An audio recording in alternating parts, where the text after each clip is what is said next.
xamar cid iniga tagi mayso waa lagu qabsanaya hadii la hayo dalkan waa la wada leeyahay midnimadiisana qof kasta mas'uuliyad baa ka saaran xildhibaanadii hawyo oo tirada badnaa meesha lagu jirjiiri jiray meesha aadan baan garan waayay horta marka waxaan isgari malaha xamar waa meesha dalka laga kala goynayo markaas ka u fiiriyo horta fariintayda aan waxay ku socotaa saaxiibada halka fadhiyo deeyo kuma jiraan waa nala joogaan laakiin fariintan waxay ku socotaa dadka deegaankan oo ayadaan dambe sida gaarka u sheegtay dalka waxaan u nimid horta midnimadiisa inaan ka shaqeyno xamarna in laga kala goyn baan rabnaa inaan ka shaqeyno haddii ilaahay kooxda yar oo arrimahaas ka shaqeynaysa horta waxaa ogaataan xamar cid iniga tegi mayso waa lagu qabsanaya haddii ilaahay dalkan waa la wada leeyahay midnimadiisana qof kasta mas'uuliyad baa ka saaran hadallada xanta ah anigu kama shaqayn karno meelaha looga sheekeeyo halka ka tegi mayno ilaa dalkan weji u yeesho sidii hore ee la yeeli jiray saasay waxaa hadda ka socda aadan madoobe uu ku wado baarlamaanka shaqadii loo dirsaday ma aha shaqa aan loo dirsan baa halkaa lagu hayaa inta difaacdayna waa uga mahad celinayaa haddeertaana waxa weeye waan isugu wada nimaadno hareerahan ka wada qabanaynaa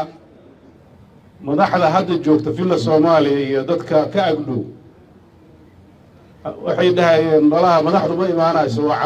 liga tagi ma halkaan in la joogay haddii la hayo runtana waa la isugu imaanayaa dalkaana waa la wada difaacayaa midnimadiisa iyo horumarkiisa marka waxaan jeclaan lahaa insha Allah shirkaas ka hor dhici maayo runtii hadalladan xataa inaan dhaama rabin laakiin marka ay dhaha dadka fiirfiiriya waxaan isleeyahay dhowr qof baa ii muuqata amiin jeeso iyo maxaa la yiraahdaa gamaadiid iyo cabdiqiib dhowr baa ii muuqata waayo hor halka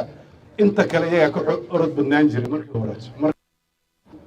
dalkan intii aad ka tirahdeen in kale ku dari maayo sababta bixin buu u baahan yahay mustaqbal fiican buu u baahan yahay in xeerarka iyo shuruucda la dhigto la ilaaliyo u baahan yihiin in dadku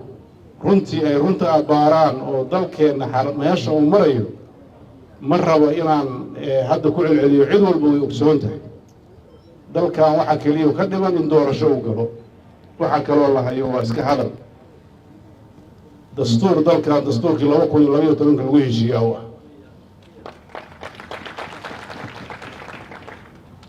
wax kasta oo la malmalooqo oo loo midaysnayn gacmaha un bay dadka ka daalinaysaa iyo waqtiga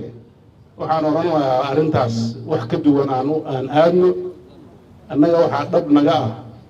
midnimada dalka inaan ilaalino wada jirkiisa inaan ilaalino inaan halka u nimaano heshiis dhab ah oo dalka anfacaya heshiisku macnihiisa maaha inaan runta la sheegin waxaa khaldan waa la sheegi doonaa haddii la haydno waxaa loo yimidno waqtiga loo gelinayaa waa arrintaas marka hadalka inaan ku sii rafto ma rabo waxaan rajaynayaa ilaahay idinkiis madaxweynaha jamhuuriyadda federaalka Soomaaliya annagoo ixtiraamayna mansabka iyo maamuuska uu leeyahay hogaamintiisa waa dhaliilsannahay laakiin waxaan u baahannahay inaan kala xaajoonno diyaar baan u nahay safarkeenu laba ku wajahan yahay mid xukuumadda iyo madaxweynuhu ku wajahan yahay midna bulshada reer Muqdisho aan ka mid ku wajahan yahay marka hadalladayda dib baa u dhigan doonaa markaas wassalaamu calaykum waraxmatullaahi wabarakaatuh